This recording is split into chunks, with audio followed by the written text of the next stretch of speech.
So the impact of technology and on personal training and how to adapt to it. I guess this is sort of like related to what the future of personal training is, which of course my bias answer is, I mean, it's written on my shirt, so you know, obviously our software is.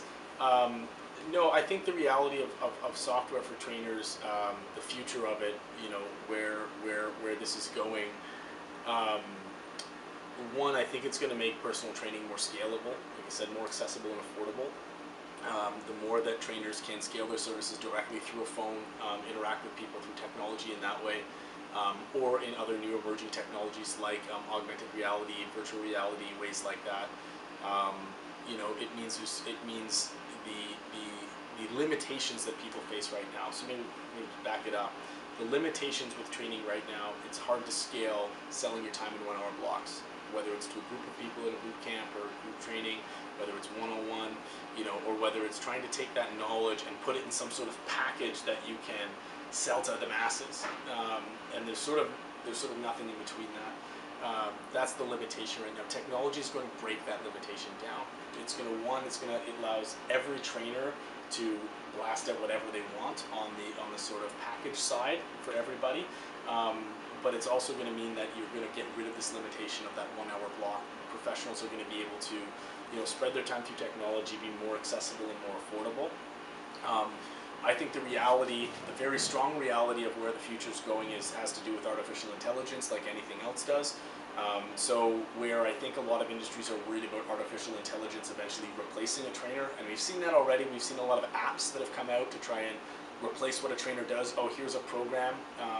But those apps don't tend to succeed at getting people to long-term lifestyle change and behavior change, because as the psychology dictates, you know, people don't feel accountable to an algorithm, to an app, the same way they do to another person.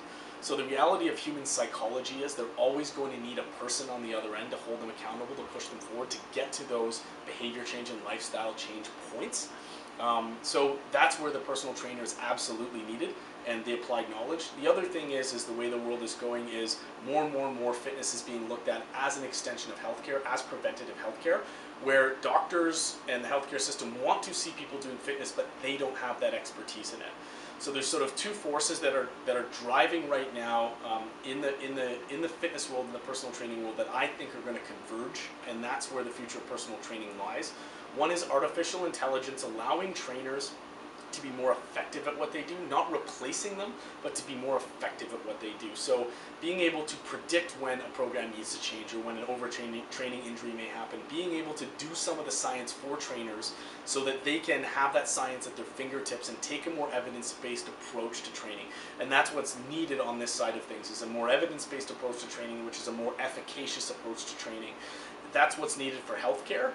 And healthcare to make more of a trust to personal training. So you're also going to have this push where healthcare is going to make it more of an extension and more prevention, and how we can actually get people active, because the recognition now has been that dollars spent on prevention saves dollars on treatment, and fitness is the top form of this. But there isn't the right mechanism in the present right now. There aren't the right mechanisms to connect and bridge that gap. Technology and these trends with AI is what's going to help bridge that gap. So the trainers that are able to adopt the technology, take a more evidence-based approach, you know, and even specialize in terms of health conditions and different things like that. That's where the future of personal training is going to lie. I see more people in the future being engaged with personal trainers, but personal trainers helping more people on average than the small group of people that they're capable of helping now in 1 hour blocks. So that's where, you know, the combination of technology and healthcare is where the future, I think the future of personal training really lies.